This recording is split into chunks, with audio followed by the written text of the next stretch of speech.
You're listening to Maneuvering Mondays, a podcast about transforming work culture.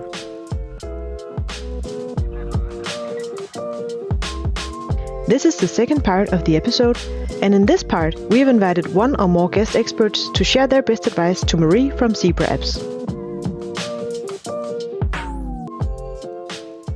And your hosts are Anne-Katrine Sejer and Ivana Rosendal.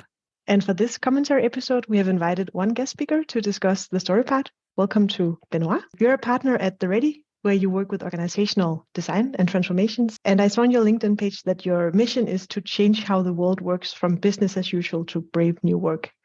And I'm really curious to hear something more about this mission. So what do you mean by this statement? Very good question. We noticed, and I'm pretty sure that a lot of people around the world in the working environment have noticed that we are using the same approach.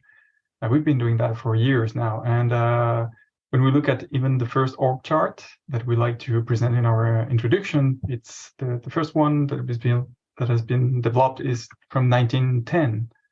And when you look at this org chart from 1910, it's exactly the same as you find in any places, in any workplaces now.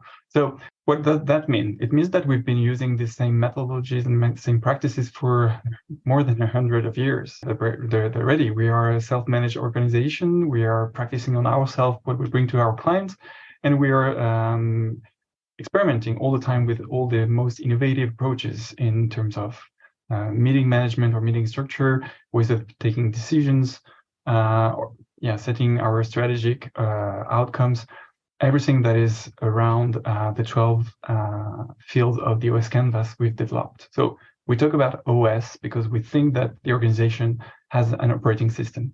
So globally, this is what we do. And we love to talk about this because it's about the people, it's about the system, and how can we work on the system to improve the way of working.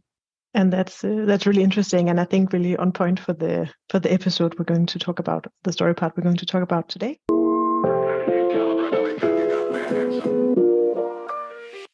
Before we dive into the story part, I would like us to start with a check-in question. And that check-in question will be, what have you experienced in the last couple of weeks that made you reflect about the nature of work? And we'll go AK first, then Benoit, then I'll finish off.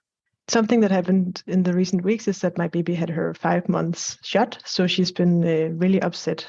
And I think my reflection is how powerful it is to be strongly connected to a purpose in terms of surviving when things get really tough, like really long nights without sleep. And of course, I know that it's different, the purpose you have in your workplace, typically at least, than the one of connecting to a baby. But I think it still holds true for my work life.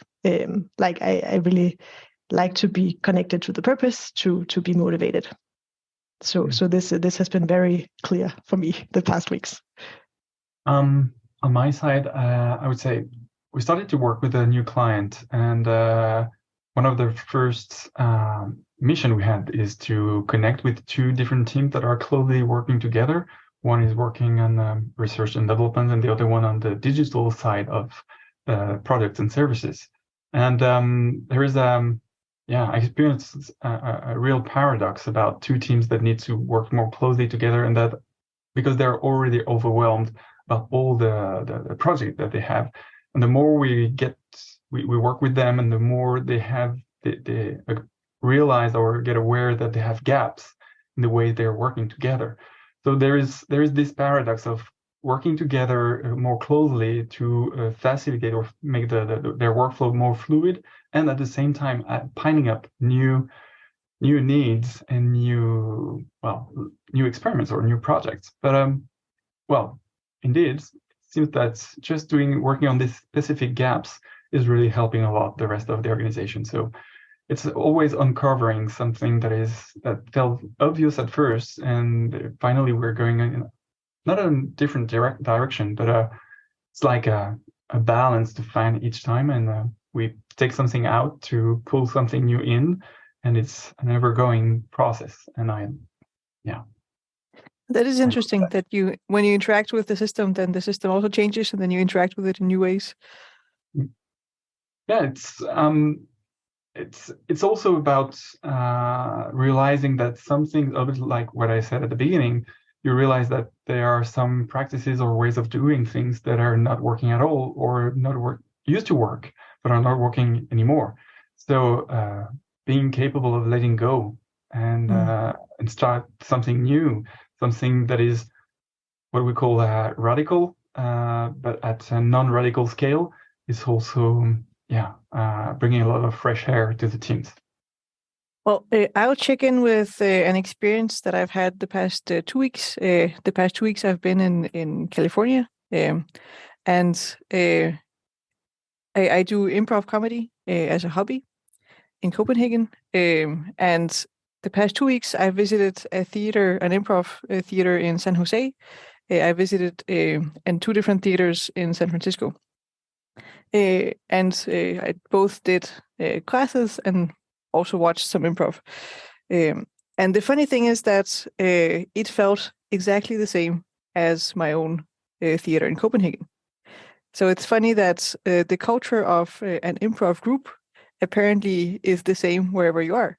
And I reflected a lot about that. How can that be? But I think, especially in improv, because we have a lot of rules for how we are with each other, because we need to have rules in order to create something on the spot. It needs to feel safe. You need to trust your fellow teammates. You need to feel free to be you. And we are very vocal about those rules. I think that culture just has to be more or less the same wherever you are. So for me, that was an eye-opening experience.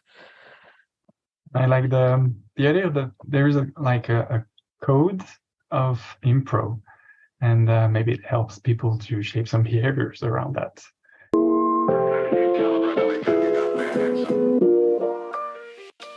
Well, I think we are all warmed up and checked in. So Benoit, let's start diving into the story part. First of all, could you tell us in your own words what you feel this episode is about? What is really interesting about this episode is about this mission of knowing why people are leaving the company and trying to fix that. And this first character that has the role of finding out and making a proposal to the organization to fix the problem is she's working all alone, and I feel like it's really interesting to explore the way she's what is her journey. So still a couple of things that I noticed is the relationship of Mary, this first character, and her boss, or this HR manager, Mark, that they are he's trying to pull her off balance. And this is one of the terms that I recalled about pushing her to make a presentation of her solution with a leadership or culture program to fix the problem of why people are leaving the company. And Mary discovered that Mark is playing a game with her. When you were reading this, Benoit, did you think of any models or frameworks or kind of keys to start unlocking the story a little bit? The interesting thing that popped in my mind was one of the first principles we're working with at Loretta is the complexity conscious. And Mary is working on discovering why people are leaving the company. So she starts to make interviews or meet people, but she's lacking a lot of content and information because Mark has all this data. And she's also getting through an exploration from, like if she was in the dark, going from one point to another, but not looking at the whole system. And when I think about models, obviously this is maybe one of my bias because of what I said about the Brave New Work, trying to understand the global picture. What are the different fields in the organization that are in play around one tension? It can be the question of membership. It can be the question of maybe meetings or compensation, or even the strategy that is not clear, that push people to drop off in their job. or if it's the mastery, I don't feel skilled enough or even in a safe environment to continue on my work. So for the moment, what I tried to pinpoint when I was reading this chapter is what Mari is exploring right now, and so she's exploring the membership and the mastery part and the authority part as well, based on Mark's game and what's happening for her and missing some information, which is another field. However, talking about the OS canvas is a good thing, but there's another model that is more, I would say, a personal model. And Mari is also, triggered in her self-esteem in the way she interacts with other people. So there is also something that she could look at: what's happening to me and what patterns am I following personally and in the system. So in a nutshell, what did the system push me to bring in the organization as a behavior, and at the same time, why do I react like that? Really good points. I have a few follow-up questions. So first of all, you mentioned the OS canvas. Is this like an actual, just for people who don't know it, is it like a physical canvas, or how would you work with this model? This is a physical canvas. It's 12 lenses of to look at the organization. So we have really briefly purpose, strategy, workflow, membership, authority, resources. I would try to do that by my memory, but I will take something to help me. Meetings, structure, innovation, information, compensation, resources. So when you look at the organization through these lenses and you question yourself, what's holding me back from doing the best work of my life? And Mari could, ask herself, what's holding me back from doing the best work of my life for this project, for this mission? She could easily pinpoint that she has attention in information. She has attention in her own mastery. She has attention in the strategy about the project itself or the purpose of this project itself. And she could question herself through the canvas. Usually we don't use it on a personal level, but it's still useful. Now, I would say the thing is, when I think about this model, it's more about bringing people together and think about it. Instead of going from one to one, from one point to another, from one person to another, and try to gather all this information and make a summary or a synthesis of by yourself, bringing people in the same room and asking what is holding us back from doing the best work in our life in the organization? Why are people leaving the organization? And then you can surface a lot of things. So would you start with people in the leadership group, or would it also be people in the organization who are not leaders? Both are working. Yeah. Both are working, and usually looking at it with your team is really helpful, because it can be the operating system of your own team, but it's also embedded in a bigger operating system. However, there's no. It's not because we have a model that people from any level in the organization couldn't use it or wouldn't be capable of using it. Everybody understands. Yeah. Every time you ask, people have answers. It sounds like a powerful tool to bring some alignment into the company, and also in this case where we know that the initial findings are that people think that something happened in the past year that is making people resign. So it would be probably helpful to look at where do we see the tensions in these 12 different lenses fields. Yeah. And the good thing is, like I shared in my check-in, usually we come with a quite easy or understandable problem or tension, but this is where complexity consciousness comes. We're in a system, and a system can show you it's like an iceberg. You see the tip of the iceberg, the events. People are leaving. But when you look a little bit below the water, then you realize that it's recurring. people are living and living and living. This is where you know that you're really in a system. It's just a one-time event. So there is something fostering this cycle and making these events visible. And below that, you can look at the structure. This is where the OS canvas starts to be really interesting. What's in our system that pushed people out? And behind that, and I mentioned the principle of complexity consciousness, but there are all the principles, and every organization has principles or beliefs or values. This is what is at the bottom of the iceberg.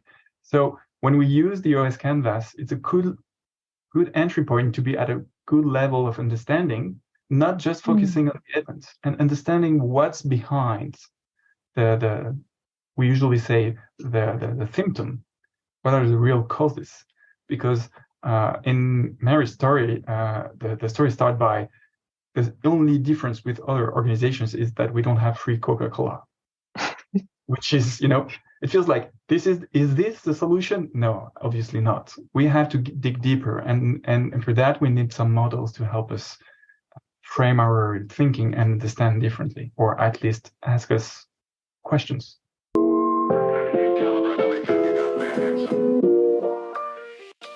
Well, you also mentioned the individual level, Benoit, and Marie's self-esteem. And I think in the story there are definitely two places where her self-esteem is challenged. One is in her daughter's kindergarten. And then the other one is, whenever she talks to her boss, Mark, something happens with her self-esteem. Do you have any thoughts on what kind of dynamics she's part of? Well, when I mentioned self-esteem, I have another hat, I would say, coming before I got into the ready. I'm a human element practitioner. So the human element is an approach to how to analyze how self-esteem, personal self-esteem, impact the interrelationship with other people, and foster or hinder the team performance. And what is interesting is really basically when you look at the self-esteem, there are three main dimensions. They're inclusiveness, control, and openness. Inclusiveness touches to do I have value in the group? The real question and the feeling is, do I bring value to the group? Am I included because I have a value in this group? The second dimension is around control. Am I able to face the situation? Is it the feeling that you have behind the control dimension? And the last one is, do people like me? Am I a likable person? And in Mary's case, she's been acknowledged by the CEO, but not by Mark. And she's facing a project where she's alone. She has to deal with this project all alone, nearly find the solution by herself. And Mark is also playing a lot on her capacity to deal with this project. He's not helping her with the information that he has. He's putting her on the spot with a presentation of a program she didn't build. And Mary is triggered by that. She feels like I'm not, she fears that she's not able to face the situation. And she's so absorbed by these questions and how can I face or deliver or find a solution, that she's also forgetting a lot of other things, like the flowers for her daughter's kindergarten event. And so she got a second time triggered because the other person says, okay, I bought flowers because I thought you would, there was a chance that you didn't bring flowers.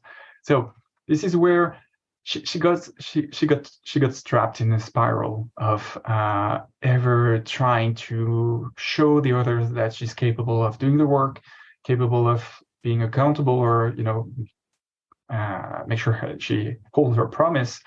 And it's not happening because she's just a human being. And when you start to overthink and you depend only on yourself or rely only on yourself, then you get in these situations. Well, how can you get out of a spiral like that? Because I think that's a very good way to put it. Her work life is impacting her private life, and vice versa, and there's just no room for maneuvering. But how can she get out? This is a really personal perspective, and I would say, well, because I can't answer for herself. She has to, be aware of what's happening and in which system she is. Then she will leverage the right, actions or possibilities to get out of it. But on a personal level, I would say when I get into what is rigidity, because you're not getting flexible, you're trying harder and harder. You try to control more things. You try to show everyone that you have value, that you're part of the team. Then you start to work more and more alone by yourself. So my personal trick on that is this is a model. It's called the Janisian thinking. Take the opposite of what you're doing right now, and just imagine what would be the output. So working more and more alone, I would take the opposite and try to bring people in the room and share together, like and prepare some and ask them what questions should we ask ourselves about why people are leaving. Instead of telling everyone for the kindergarten event, I take care of this, I take care of that, just ask for help. I'm overwhelmed, and this is also humility to say, but this is the counter path that she's taking. She's telling the world unconsciously that she will do it. She's capable of it, but sometimes you're not. So let it go. The more you try to control things, the more you should try to let it go and rely on others and ask humbly for help. I love that perspective, and also that when you have been trying the same thing again and again, then maybe it's time to try the opposite thing. Yeah. I learned a saying in France. I'm pretty sure it exists somewhere else, but saying that trying the same thing over and over again is and expecting a different outcome. This is the different definition of madness. Yeah.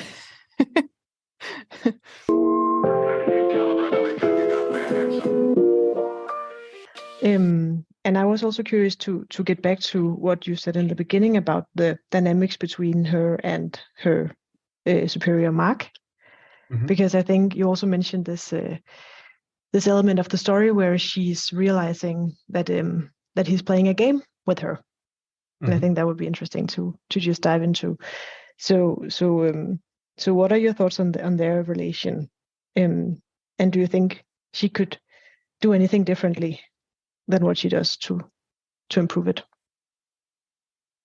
Yeah, I will stick to the side of the OS for a moment with operating system of the organization. Well, what happens? Well, there's a couple of things I would say. As I mentioned, Mark is holding back some information from her. He has all the details about the interviews he did with the people that were leaving. So there's suddenly a lot of very good information there, potentially. If questions were oriented to understand why people are leaving, because potentially the interviews could also be really light touch and not orienting to this question. This is one thing. So clarifying the fact that she's missing information in this mission. This is really, sharing this tension and making a proposal. Mark, you have this. My proposal is you give me the raw report of every interview, and I will deal with that. Because, maybe Mark is thinks she wants something neat, clean, and professional from an HR. This is one aspect. The other thing is the other event in this game is that Mark is putting her on the spot for the next Wednesday to make a presentation in front of the leadership board to present a culture program. And she goes for it. She will do the presentation. Okay, because she's trying to prove to everyone that she's the right person. Because what is not clear in their relationship is what are the decision rights to put someone in such a presentation. Has Mark really the right to tell the others she will do the presentation? Because then if he has the right, he also holds a part of the accountability of the success of this presentation. Decision rights or accountabilities are coming together. This is not something, and this is something that is really implicit in organizations. What decision rights do you have? Because if it was really explicit, like in a role charter or in the team charter, then she could come and say, hey, I didn't say it's safe to try, I didn't consent to that, and you don't have the decision rights. So this meeting is not going to happen. I totally agree. I also think it's kind of a red flag to just commit her to do that without even at least telling her. I mean, the best thing would maybe be to have a conversation and ask her and talk about like what would be the right way forward. But he doesn't even do that. He just like does it without involving her. So I think that says something about the dysfunctional collaboration. So there's these decision rights, and decision rights are not necessarily exactly the right spot, depending on in which place you work, but at least a working agreement about saying we consent for such or such things or topics or actions. Consenting means answering the question: is it safe to try? Can we try? And by bringing this consent approach and safe to try, there is also a question around maybe in her mind it's safe to try to present something to the board. Maybe the culture in this organization is based on the principle of progress over perfection. But so far, in my understanding of the reading of the story, it's not what I would say. It will be the opposite. It will be more like a culture with a principle of perfection, even over progress. You have to show that you nailed it and it's perfect. And we have a program that we can just launch the next day, which is absolute madness. I also kind of more get the vibe that she's just saying yes because she wants to show him that she can do it, and not maybe that wouldn't be the best way forward. Maybe she should have commented on that he just committed her without agreeing to it. So I think it's also like a power struggle somehow, like she's trying to stay in control, like you said earlier. So it's back to her self-esteem. Yeah. And as you mentioned the term game, I was really into the game design for a while, and based on a book called Homo Ludens, I really liked the definition of a game. A game is a magic circle where you step in freely and willingly. When Mark plays this obfuscation game, well, he plays a game with her, but he's not playing a game, he's toying with her. So it's manipulation, and so she didn't play it, she didn't consent for playing that game. So what do you do when people force you to play a game? What do you say? Actually, I didn't say yes to that game. You're playing that game, that's the rules you're using. I don't want to play that game. And you try to step out. Maybe you'll tell me that an organization is not possible. But still, just by acknowledging that there is a game, you make people aware of that. And I'm also thinking about how right now it's very much like Mark versus Marie instead of Mark and Marie versus the problem of the company. So it's completely like it's just a waste of time to have these power struggles instead of working together to solve the retention issue. And I totally agree. This is also a grown up problem, because when you look at kids, when they play a game and they're fed up with the rules, they just shift the rules, change the rules, make a proposal saying, "Hey, I don't like that game anymore. I don't want to play it anymore. Let's play like this." And then you can witness a proposal and consent game about, finding the right rules for both players to still play willingly and freely and enjoy the game. So just by acknowledging the game and to Mark and say, hey, I feel like this is still my reality. This is, Mark is not necessarily feeling the things the same way, but just this is my reality. This is what I sense. And I don't want to play that game. Now, here's my proposal. We can win together to tackle this problem quickly, efficiently, and at the end, you're the HR VP. You will be the one that has, all the pride and the congratulations for doing that work. Is that good for you? Because this is certainly one of the problems of Mark.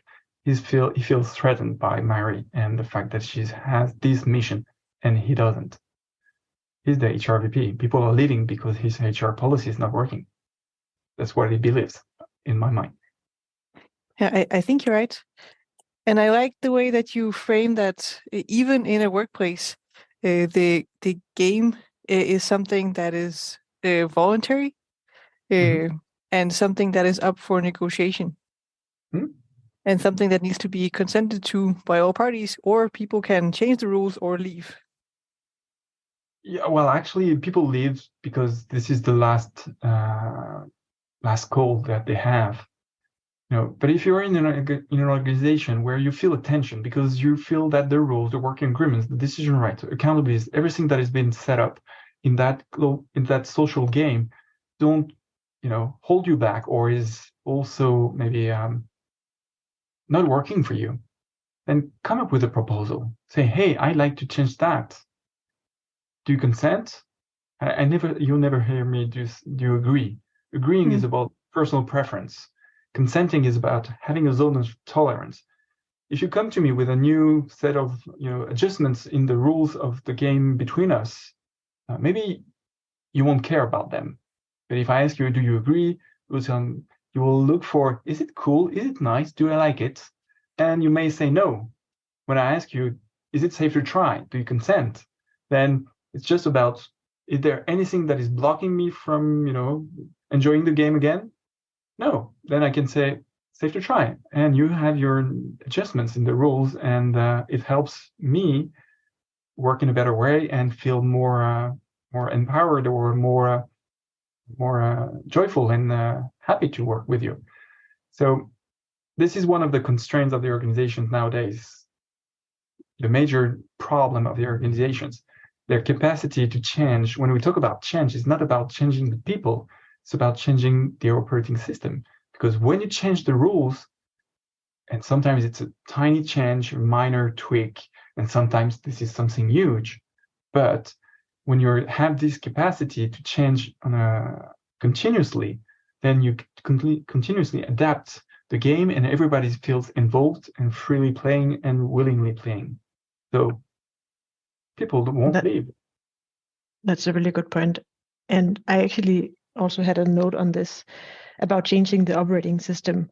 What is needed to actually change an operating system? I suppose that's not necessarily an easy task. I mean, apart from establishing the knowledge, like common knowledge about the operating system, what if you want to change it? What would your first step be? We always say where the energy is. If you have something holding you back, tackle that first. The problem is, and I use the word problem, is really in a meaningful way.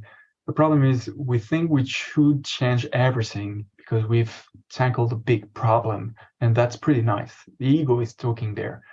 We have to tackle a big problem. But this is, it never works. So coming back to this Genesian thinking, take it the other way around.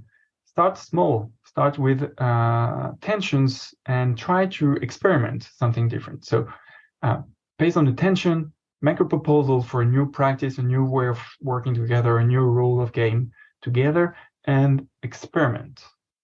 And this experimentation part is crucial because a lot of organizations comes, we've analyzed the problem. We now have a solution. We worked extensively with that. We have a big master plan for rolling the solution everywhere to everyone, and nothing happens. We spend millions of euros or dollars just especially also with consultants to have a very good PowerPoint and a master plan, but nothing's changed. Because when the change is too big, people are frightened. They're scared about it. But when you and they don't necessarily feel this tension for them. It's someone else who has the tension. So come and start small, experiment. And we usually say, and I said it already, try a radical change at a non-radical scale. And experiment. And you'll show yourself and prove yourself and the rest of the team that it's beneficial. Recently, one of the leaders we're working with came to us, hey, I have about 14 hours of one-on-one meetings per week. I don't have time to work. I spend too much time in one-on-ones. We say, okay, here's a practice. It's a meeting moratorium, meaning you will cancel every one-on-one meetings that you have, okay? But by saying that, you don't cancel for the rest of your days in this company all the one-on-one meetings. It's not the point. It's you cancel every meetings that you have for the next 2 weeks. And in your experiment, to make it safe to try, you explain everyone why you're doing this, and telling them that they can ask for a new one-on-one meeting with you by providing the purpose of this one-on-one meeting, and check with them if they can't find the answer somewhere else already in the organization. So this is quite radical for a manager. I love this very concrete example. And that's definitely doable. I think I've been that manager at one point. Yeah, all managers are going through that. Too many meetings. This is well, actually, when we use the OS Canvas and map tensions, too many meetings is always there. Meetings is always a problem. So this is a way. We're starting with other teams with a new meeting structure for their weekly meetings, because so far they were spending a lot of time to prepare the agendas, prepare updates, even some slides. And when they go through this meeting for 1 hour, it was just updating each other. But it wasn't really updating. It was just showing that we did some work. And we transformed that with what is called an action meeting.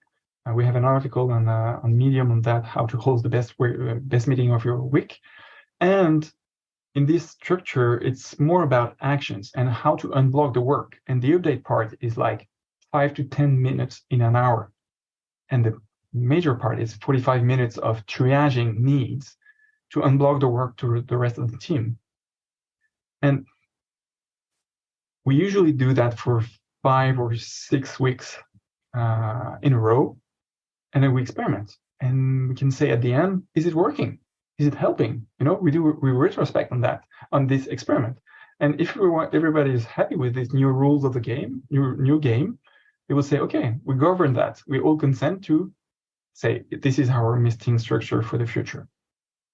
So once again, it's a radical way of doing a meeting, holding a meeting and facilitating a meeting. It's really uncomfortable at first, but we do it for 6 weeks. So it's a non-radical scale. It's not every team should do that from now on in the future because it's so cool.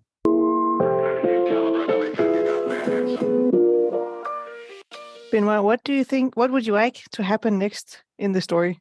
I really hope that Mary would have some coaching or advice that helps her get out of her own patterns and stop trying to she's fighting a system on her own. Instead of fighting a system, dance with it. Be complexly conscious about the system and dance with it. Highlight things with people. I said we have already the complexity conscious principle, but we also have the people positive principle. And this is the second thing I would hope for her, is being people positive. What Mark does is this obfuscation game. This is a nasty game. At the same time, Mark is protecting himself. there's something, he's a good person, you know, you will meet not that many really bad person in your life. That's pretty much the exception. So most of the people are motivated to do their work. They want to do good. They want to look good and be socially recognized. So be people positive with Mark, because he's certainly trapped in the system like you are. Exactly. That's a good point, that the OS is actually pushing Mark to play the game. Yeah. Well, Benoit, this has been an absolute pleasure having you here with us to discuss this part of the story. Where can listeners find you if they want to continue the conversation with you or learn any more about what you've been sharing with us? When you say you, Benoit, you can on LinkedIn, obviously, and The Ready is www.theready.com. And we are also, I mentioned a couple of one article that we have on Medium, the platform, with all these articles. So we have a lot of really good articles about the OS Canvas, about one-on-one meetings, about a lot of things that I shared. And yeah, I think it's if you type The Ready on any search engine, you'll find us. Thank you so much for being on the show with us and sharing this time in the studio. Thank you. You too. It's it's been a real pleasure, and it was pretty fun.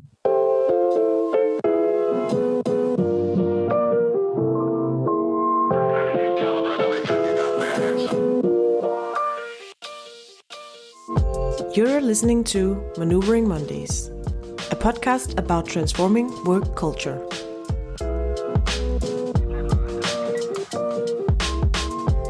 What are your thoughts on Marie's situation? Have you had a similar experience? And what would you have done? Join the conversation on our LinkedIn page and let's maneuver Mondays together.